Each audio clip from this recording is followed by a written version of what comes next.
Cheryl here. Some of you may know that I've been running some group coaching sessions over this winter, and the most popular session, the one with the biggest waiting list, was all in the hips. So I just thought I'd do a little run through of what was in that session, and for those who couldn't make it, well, I hope this helps. So all in the hips is all about how we move our hips throughout our swing.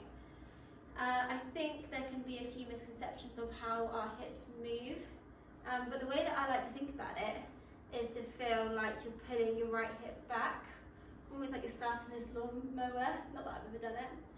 Pulling back, and then you're pulling back again. So it really looks like I've turned, when I haven't, I've just pulled back. So pulling back, there. Sometimes we may think about turning, and if we actually physically turn our hips this way, it can send our club on a different plane. So we can start sending us this way and then across. So this is by spinning our hips as opposed to pulling back, okay?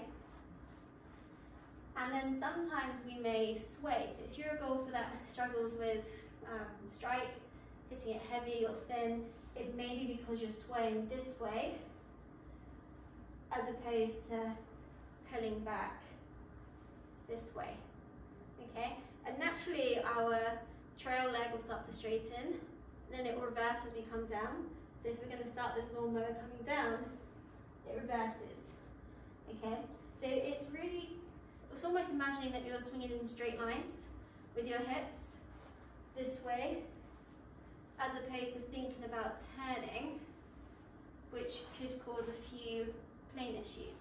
And a great drill that you can do at home, but be really careful, is to grab a chair or a table, something similar, and just place it a little bit away from your hips. And then as you swing back, you're really going to feel like you're going to push into it, and then push into it again as you come down. And you can do this without a club, it's a bit safer. And you can feel like you're going to push into it, and then push into it again. So if you were going to sway, obviously you'd miss it completely. And if you were going to turn, you could actually miss it by coming out of posture this way. So it's really feel like you're going to pull back. Okay? And for those who want to bring a chair down to the driving range, or if you're swinging in the garden, hopefully it will look, I'll try and demonstrate it by pushing back into it this way. Okay?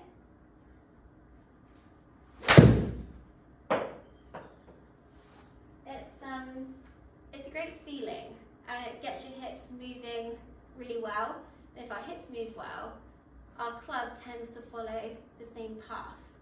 Okay, so if you're a golfer that maybe is slicing it, perhaps watch out that you're spinning rather than pulling back. Or if you're a golfer that's maybe thinning it or hitting a little bit heavy at the minute, maybe look out for whether you're swaying. Okay, so grab a chair and see how that goes.